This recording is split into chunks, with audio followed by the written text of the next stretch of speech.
Graça e paz e misericórdia. Que bom estarmos juntos novamente em torno da palavra de Deus. Vamos orar.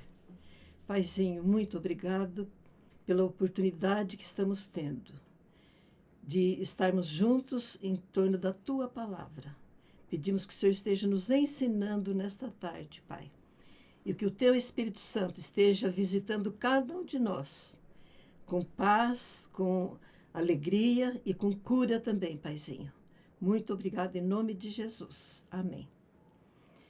Nós, na última aula, terminamos o livro de Gênesis.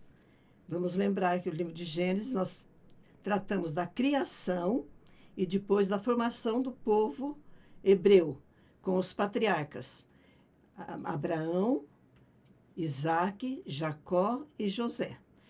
Terminamos com o povo de Deus, lá o povo hebreu, lá no Egito, protegidos lá em Gósen, José sustentando os irmãos depois da morte de Jacó, a morte de José. Agora passam os anos. Quando vira a página de Gênesis para Êxodo, a situação está diferente. O livro de Êxodo fala sobre a saída do povo lá da escravidão. Êxodo quer dizer saída. O esboço do livro trata da libertação dos hebreus, trata da caminhada deles até o Monte Sinai, trata da aliança do povo com Deus, lá no Monte Sinai, quando Deus dá a lei, leis religiosas, morais e civis, e a construção do tabernáculo, que é onde Deus mora com o seu povo. Esse é o esboço do livro de Êxodo. Então, quando começa o livro de Êxodo, ele vai falar do povo. Aquela família de 70 pessoas que chegou ali, agora é um grande povo. Lembram da promessa que Deus fez para Abraão? Ele disse que aquela terra onde ele estava, lá em Canaã, era dele e dos seus descendentes. Mas que o povo dele ia ficar 400 anos numa terra estranha e nessa terra eles seriam escravizados. Então, quando começa Êxodo, nós já estamos aí, eles já estão escravizados. Porque o faraó, do tempo de José faleceu o faraó, mudou a dinastia, e o faraó que estava ali, que alguns dizem que era Ramsés II, eles começam a ter preocupação porque o povo hebreu estava aumentando muito em quantidade. Então, eles resolvem parar com aquele aumento e começam a perseguir, começam a atribular, começam a escravizar o povo. Devagar, eles foram se tornando escravos. E o faraó fazia tudo para diminuir o aumento deles. Então, houve aumento de trabalho, vocês vão ter mais trabalho, vocês têm que fazer mais tijolos, não terão palha, e mata os meninos. Quando as parteiras falam que as hebreias não dão tempo, quando elas têm o parto, elas já separam os seus filhos, e então o faraó condena os meninos à morte. Os meninos eram jogados no rio Nilo. Então agora o que está acontecendo com o povo que foi para o Egito, tão protegido, agora se torna escravo. Quando chega no tempo certo, Deus, ele chama Moisés e fala: eu vi a aflição do povo, ouvi o clamor e desci para libertar o povo, para levá-lo na terra prometida. Então Deus começa o projeto de libertação. Começa no nascimento de Moisés. Todo mundo conhece a história do Moisés, que a mãe colocou no rio Nilo, e a princesa levou para o palácio. Ele vai, então, ser criado pela mãe os primeiros anos, amamentado pela mãe, ensinado pela mãe. Hebreus vai dizer isso, que ele, quando ele escolheu o Deus da mãe dele. Mas ele ficou 40 anos no palácio. E ali ele aprendeu toda a ciência, tudo que um príncipe poderia aprender. Ele mata um egípcio e ele foge do Egito, porque ele viu que ele ia ser condenado. Nessa fuga, ele vai parar lá no Monte Horebe, perto de um pastor, de um sacerdote, chamado Jetro, e se torna pastor ali também, se casa com Zípora, tem 2 filhos. E um dia, lá na sarça, também é uma história bem conhecida, Deus aparece para ele e chama Moisés e diz para ele que ele vai voltar para o Egito para libertar o povo. E Deus concede poderes a Moisés. O bordão dele se transforma em serpente, depois se transforma outra vez em bordão. Ele manda o Moisés pôr a mão no peito dele, ela fica leprosa, aí manda por outra vez, cura a lepra. Deus está mostrando para Moisés que ele vai ter poderes. Então, Moisés reclama, diz que ele não sabe falar direito, ele está com medo de voltar para o Egito, apesar de ter passado um tempo, ele vai ficar aí nesse lugar 40 anos também.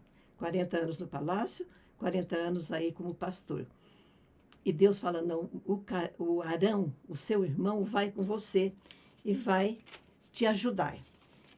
E Deus avisa o Arão vai se encontrar com Moisés, conversa, Moisés conta tudo o que Deus falou para ele, a missão que Deus deu para ele, e eles vão falar com o povo, e o povo que estava clamando pelo Deus de Abraão, de Isaac, de Jacó, o povo creu, acreditou que Deus estava vindo para libertá-los e adorou a Deus. O povo adorou a Deus.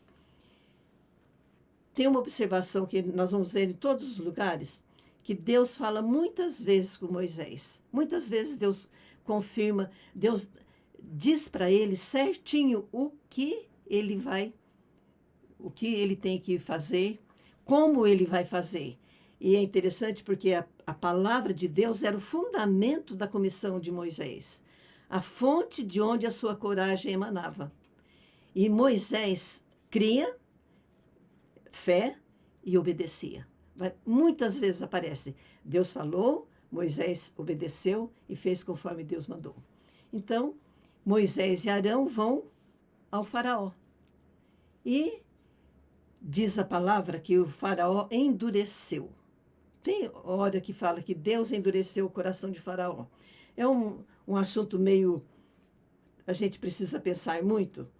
Uma vez eu vi uma explicação que eu achei muito boa. Um pastor falou, vamos pensar que Deus é o sol. O sol é sempre o mesmo.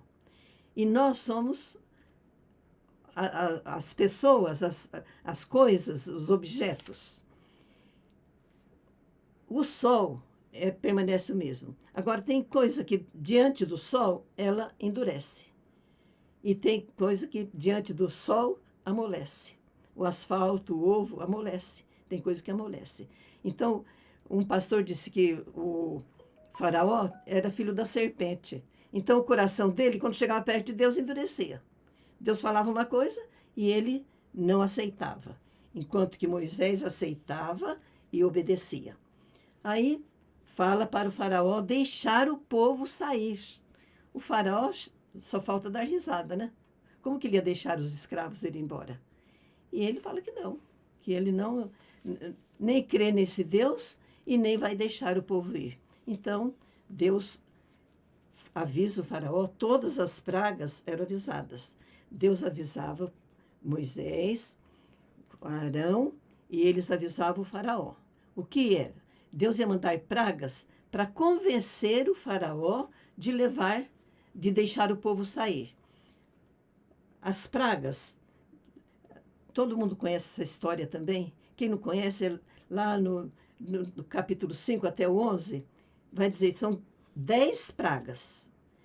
Primeiro era a praga água transformada em sangue. Segundo, as rãs que iam aparecer. Terceiro, piolhos. 4, moscas. 5, morte de animais. 6, tumores. 7, granizo. 8, gafanhotos. E 9, escuridão. Essas pragas, elas atingiam diretamente os deuses dos egípcios. A primeira praga transforma a água em sangue porque eles adoravam o rio Nilo. Então, Deus está mostrando que o Deus deles não tinha força de se livrar da praga e transformou a água em sangue. Então, cada praga era direcionada para um Deus que os egípcios adoravam. Outra coisa, a primeira e a segunda praga da água em sangue das rãs, os magos fizeram também. Quando chegou na terceira praga, que era a praga dos piolhos, eles falaram, isso é dedo de Deus. Eles não conseguiram mais imitar. Então, outra coisa também interessante das pragas, que elas nunca atingiam, Gósen, o território onde estava o povo hebreu. Nunca chegou neles lá. A 10ª praga foi anunciada. Eles falaram que ia acontecer, foi tratada primeiro com os hebreus. E foi falado para eles pedirem peças aos vizinhos, peças de ouro e de prata. E Deus trabalhou no coração dos vizinhos deles e eles entregaram ouro e prata. Lembra da promessa da aliança com Abraão? Vocês vão ficar 400 anos escravizados, mas vocês vão voltar para a terra prometida e vão levar a riqueza desse povo que escravizou o povo de Deus. Então, a 10ª praga foi anunciada, e que era a mais terrível, que todo primogênito ia morrer. Primogênito do faraó, primogênito do agricultor, do escravo, menos do povo hebreu. Lá não chegou. Mas havia uma ordem e uma disciplina. Eles tinham que separar um cordeiro ou cabrito de 1 ano, sem defeito, e matar aquele cabrito ou aquele cordeiro e passar o sangue no umbral da porta, em cima e nos lados, passar o sangue daquele cordeiro. A carne tinha que ser comida assada, os pães sem fermento, eles tinham que comer vestidos preparados para partir e depois eles tinham que fazer esse ritual todos os anos. Onde não houvesse sangue na porta, a morte viria à meia-noite. E o que aconteceu? Quando chegou meia-noite, começou aquele choro, aquele clamor, muito sofrimento, porque em toda a casa morreu o primogênito. Aí o faraó resolveu deixar o povo sair. Precisou ter a 10ª praga. E esse dia ficou para a história de Israel. E eu acho interessante, porque tem gente que não crê em Deus, não crê na Bíblia, né? Mas até hoje, quantos anos isso aí? Nós comemoramos a Páscoa. Nós lembramos da Páscoa. E Jesus vem e morre na Páscoa. Ele é o cordeiro que vai ser oferecido. Por isso, os pais tinham que fazer todos os anos. E quando os filhos perguntassem, que rito é este? Por que isso? Eles iam contar a história da saída deles do Egito. Muito bem, eles saem do Egito, agora 70 entraram, 70 pessoas, estão saindo, 600.000 homens, não conta nem as mulheres e nem as crianças, e 430 anos. Lembra que ele falou para o Abraão, vocês vão ficar escravizados 400 anos, então agora eles estão saindo, voltando para a terra prometida. E nessa volta havia uma coluna, uma nuvem de dia que ajudava a não sofrer o sol tão quente. De dia aquela nuvem de sombra e de noite era uma coluna de fogo. E essa nuvem também marcava a hora de sair. Nós vamos ver depois a caminhada deles. Então, quando era tempo de sair, aquela nuvem começava a caminhar e eles sabiam que era hora de continuar a jornada deles. Agora o faraó, depois que eles saíram, o faraó se arrependeu, armou o exército e foram atrás. É outra passagem também, que muita gente conhece, tem o filme os 10 mandamentos. Tem uma emissora de televisão que passou a história muitas vezes aí. Então, quando eles chegam lá no Mar Vermelho, o que acontece? Eles ficam desesperados. Na frente o mar, dos lados as montanhas e atrás o faraó com seu exército. E Deus fala para Moisés, fala para o povo que marche. E Moisés ergue o bordão dele e as águas do rio se abrem, como se fossem 2 paredes, e eles passam a seco, Uma vez contaram uma ilustração que o menino foi na escola dominical e a professora contou a história, ele chegou em casa e foi contar para o pai dele. Só que ele falou que a professora contou que eles fizeram ponte e fizeram escadas. Aí o pai falou assim, mas a professora contou desse jeito? Ele falou, olha, pai, se eu contar do jeito que ela contou, o senhor não vai acreditar. Porque passar no meio do mar, a seco, só Deus pode fazer isso. Deus pode fazer coisas impossíveis, como ele fez com esse povo. Ele deixou lá, na hora certa, ele está tirando esse povo, está levando para a terra que mana leite e mel. Passado o Mar Vermelho, os egípcios vêm atrás e eles perecem no meio do mar. Enquanto o povo de Deus saiu e os egípcios morrem ali mesmo.